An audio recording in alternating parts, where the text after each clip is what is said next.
안녕하십니까, 하경민입니다. 성공투자 오후 증시 오늘은 기획 특집으로 출발하겠습니다. 투자 베테랑에게 듣는다. 오늘 이 시간은 우리은행 투자상품전략팀의 박석현 부부장과 함께하겠습니다. 어서 오세요. 예, 안녕하십니까. 네, 러시아, 우크라이나 전쟁이 발발한 지 지금 4개월이 지나면서 에너지를 중심으로 한 국제 원자재 가격 급등으로 인해서 인플레 압력, 앞서 말씀드린 것처럼 더욱더 가중되고 있죠. 이런 가운데 국제사회는 이렇게 러시아를 제재하고 나서고는 있지만 러시아는 오히려 원유 그리고 가스 등으로 인해서 돈을 더 많이 벌고 있다고 합니다. 거기에다 루블화 가치도 폭등을 하고 있다라는 부분인데 G7 정상회의에서 중요한 의제가 나왔던 것이 또 러시아산 원유 가격 상한제 설정에 협의를 했다라는 부분입니다. 이러한 부분이 국제유가 하향 안정화에 도움이 되면서 인플레이션 압력을 좀 하향할 수 있을까요? 어떻게 보십니까? 예, 유가는 일단은 그 러시아 우크라이나 전쟁의 가장 큰 변수로 좀 작용을 하고 있고요. 네. 만약 전쟁이 다행스럽게 이제 뭐 좀 종결되는 쪽으로 가준다면 유가 안정이 이어질 수 있을 거로 봐야 될 것 같고, 전쟁이 지속되는 과정에서도 러시아의 수출 제한에 대해서 어느 정도는 버퍼를 마련하기 위한 뭐 미국 중심으로 정책적인 노력이 지속이 되고 있는 부분이 유가에는 어느 정도는 긍정적인 작용을 할 수 있을 걸로 볼 수는 있는데, 네. 근데 유가 상승이 꼭 이게 그 러시아 우크라이나 전쟁 때문에 유가가 오른 부분도 있긴 하지만 꼭 그것 때문만은 아니기 때문에, 그러니까 지금 현재 미국 전 세계 주요 산유국들의 그 산유량이 회복되는 과정 속에서 네. 가장 회복이 안 되고 있는 나라가 아이러니하게도 미국이거든요. 그러니까 미국이 적극적으로 이렇게 원유 증산에 힘쓰고 있음에도 불구하고 실제로 원유 증산이 제대로 안 되고 있는 나라가 미국인데 이유는 투자를 안 했기 때문이라는 부분이 있습니다. 네. 환경 문제 이런 것 때문에 약간 구조적인 부분이 있기 때문에 지정학적 문제가 어느 정도 좀 진정이 된다고 하더라도 유가는 좀 떨어지겠지만 현재 고유가 레벨이 큰 폭으로 떨어지지는 않을 것으로 예상을 하고 있습니다. 그리고 네. 이런 문제가 자연스럽게 물가 문제를 조금은 좀 장기화시킬 어떤 요인으로 작용할 수 있다고 봐야 될 것 같습니다. 네, 그래서인지 간밤에 또 미국 증시 보자면 기대 인플레이션이 또 높아지고 소비자 심리도 악화되면서 미국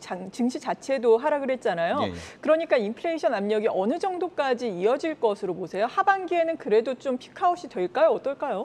피크아웃은 될 것 같습니다. 네. 피크아웃은 될 것 같고, 지금 미국 소비자 물가 지수, 그러니까 CPI 기준으로는 전년 동월 대비 수치가 지금 5월 달에 8.6까지 지금 올라와 있는 상황인데요. 아마 이게 뭐 다음 달 이제 13일 날 6월 달 지표가 이제 발표가 되게 되는데, 네. 6월 지표는 이거보다 조금 내려가 있을 걸로 예상을 하고 있고, 다만 그 유가가 지금 레벨, 그러니까 WTI 기준으로 한 110불 내외 정도를 계속 유지를 하게 된다면 3분기에 다시 물가가 좀 올라갈 수가 있습니다. 그래서 고점은 아직 확인했다라고 보기엔 좀 이른 것 같고, 다만 방금 말씀해 주셨던 대로 정점은 3분기에 올라가더라도 3분기에 정점을 찍을 걸로 예상을 하고 있습니다. 네. 그 뒤에는 내려갈 걸로 예상을 하고 있는데, 중요한 거는 내려간다라는 그 자체보다는 물가가 얼마나 빠른 속도로 내려가서 안정적인 수준에 얼마나 빨리 복귀를 할 수 있을 것인가가 더 중요한데, 네. 그렇게 되기는 올해 중에는 조금 어려울 것 같고요. 내년으로 넘어가지 않을까라고 보고 있고, 물가 레벨이 이렇게 생각보다 빨리 내려가지 않는다면 지금 시장에서 가장 우려가 되고 있는 중앙은행들, 특히 이제 연준의 통화 정책이 상당히 좀 빠르게 또는 공격적으로 움직이는 게 올해 중에는 지속되는 게 좀 불가피하지 않을까라고 보고 있습니다. 네, 그렇다면 우리 한국은행도 또 빅스텝을 단행할 것으로 예상을 하세요. 어떠세요? 한국은행 같은 경우는 빅스텝을 결정하기에 좀 부담스러운 부분도 있긴 하지만 네. 워낙 연준이 빠르게 움직이고 있고, 그리고 앞으로 움직일 수 있는 연준의 어떤 금리 인상폭이 뭐 적게는 연말까지 4차례 FOMC 회의를 통해서 한 175bp, 많게는 225bp까지 예상이 되고 있기 때문에 한국은행으로서는 이번에 25bp 인상으로 그치기에는 연준을 따라가기가 다소 조금 버거울 수가 있습니다. 그래서 이번에는 아무래도 빅스텝 결정이 내릴 가능성이 조금 더 높아지고 있지 않나라고 보고 있습니다. 네, 이런 가운데 또 글로벌 증시와 디커플링 되고 있는 것이 앞서 말씀드린 러시아 그리고 중국이 되겠습니다. 중국 같은 경우에는 어제 또 코로나19 방역 조치를 좀 완화를 하면서 증시에 호재가 되기는 했는데 중국 경기와 관련해서도 여러 가지 의견이 분분한 것 같아요. 일각에서는 V자 반등 가능할 것이다. 이런 얘기도 아주 뭐 긍정적으로 보는 시각도 있고 어떻게 중국 증시는 보시나요? 일단은 지금 나홀로 상승을 하고 있는데 훈풍이 될 수 있을까요? 일단 중국 GDP 성장률은 전년 동월 대비 기준으로, 그러니까 모양은 V자가 될 가능성이 상당히 높아졌습니다. 모양은. 네. 근데 이 모양이 만들어지는 게 이제 그 현재 레벨에서 앞으로 쭉 올라가는 패턴이 아니라 워낙 2분기 성장률이 많이 낮아질 걸로 예상이 되고 있기 때문에 3, 4분기가 약간 정상 수준으로 회복되는 과정 속에서 모양이 그렇게 보이겠지만 이거를 V자 반등이라고 말하기는 조금 어려울 것 같고요. 2분기 중국 GDP 성장률은 전년 동기 대비 지금 한 그 1%대가 예상이 되고 있습니다. 상당히 많이 낮아지는 거고요. 자연스럽게 그 주요 도시를 봉쇄했기 때문에 나타난 현상이고 중국 정부는 이거를 타개하기 위해서 적극적으로 지금 경기 부양책을 하고 있고요. 성장률이 워낙 빠르게 낮아지고 있기 때문에 경기 부양책은 앞으로도 적극적으로 할 것으로 예상을 하고 있습니다. 그래서 그런 부분에 힘입어서 실제로 중국 시장이 3, 4월 달에 많이 내렸다가 지금 4월 달, 5월 달, 6월 달에 걸쳐서 지금 많이 오르고 있는 상황이고요. 글로벌 시장에서 유일하게 오르고 있기 때문에 일종의 어떤 투자 대안으로 부각이 되고 있는 건 맞고요.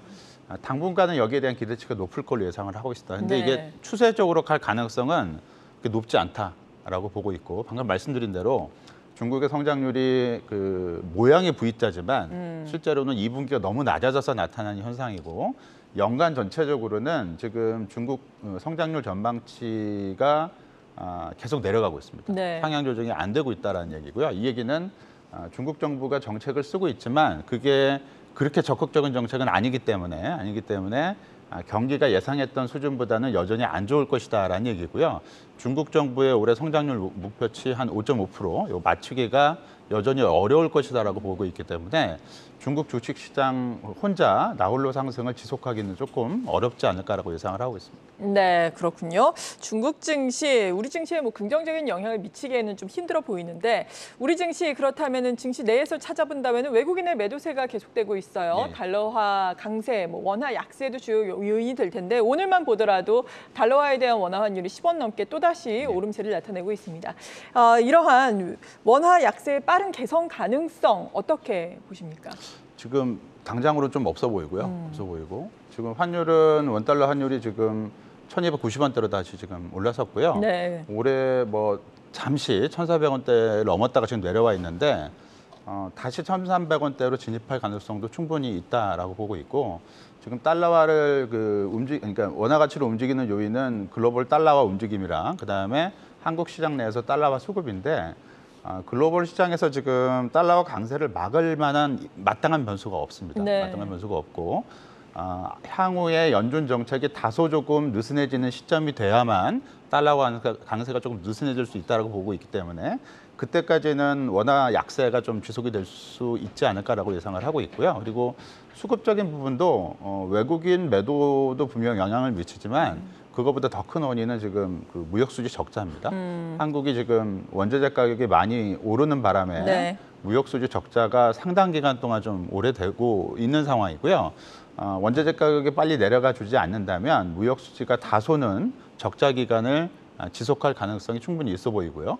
이런 부분들이 우리나라 외환시장, 서울 외환시장에서 달러 수급을 조금 어렵게 하는 요인이 되지 않을까라고 보여져서 원달러 환율 상승, 그러니까 달러화에 대한 원화 가치 약세가 당분간은 좀 지속이 되지 않을까라고 예상을 하고 있습니다. 네, 무역 수지 적자 문제도 짚어주셨는데 물론 원화 약세로 인해서 수출 기업들은 또 수혜를 보겠지만 수입 기업들 참 힘들겠죠. 2분기 전반적으로 이제 실적 시즌 앞두고 있으니까 보자면은 실적에 대한 추정치는 약간씩 하향 조정되고 있는 것 같아요. 2분기 그리고 하반기 실적 전망과 기업의 그렇다면은 투자 전략은 어떻게 세워보면 좋을까요? 증시에 대해서? 일단 실적은 다음 주에 이제 삼성전자가 이제 잠정 실적을 발표하면서 이제 그 2분기 어닝 시즌에 이제 진입을 하게 되고요. 미국은 그 다음 주부터 이제 시작이 되게 되는데 먼저 앞서서 이번 주 30일 날이죠. 그러니까 미국 시간으로 30일 날인데 한국 시간으로는 7월 1일 금요일 날 새벽에 미국 마이크론 테크놀로지가 이제 실적을 발표를 하게 됩니다. 실적 발표 이후에 마이크론 테크놀로지가 그 하반기에 대한 어떤 그 실적 전망을 어떻게 제시할 것인가가 일단 첫 번째 관심 포인트로 작용을 할 것 같고, 그리고 다음 주 삼성전자 실적 발표 역시 2분기 실적 자체보다는 하반기 실적에 대해서 어느 정도의 어떤 가이던스를 제공할 것인지 여기에 초점이 맞춰질 걸로 예상을 하고 있는데 전망 그렇게 밝지는 않습니다. 네. 미국 기업들의 실적 가이던스가 지금 올해 들어서 거의 한 7년 만에 처음으로 상향보다는 하향이 많아지는 추세를 지금 보여주고 있기 때문에 실적 시즌에서 2분기 실적이 어느 정도 눈높이에 맞았다 하더라도 하반기 실적 전망이 상당 부분 좀 약화될 가능성이 높아서 네. 이런 부분들이 조금 주식에는 조금 부담 요인으로 작용을 할 것 같고요.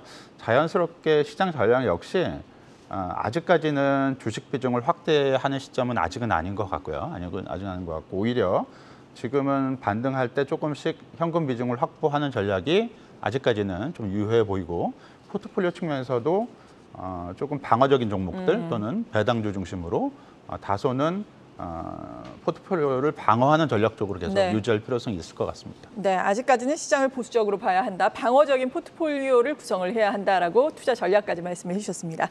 우리은행의 박석현 투자상품전략 부부장이었습니다. 고맙습니다. 예, 감사합니다.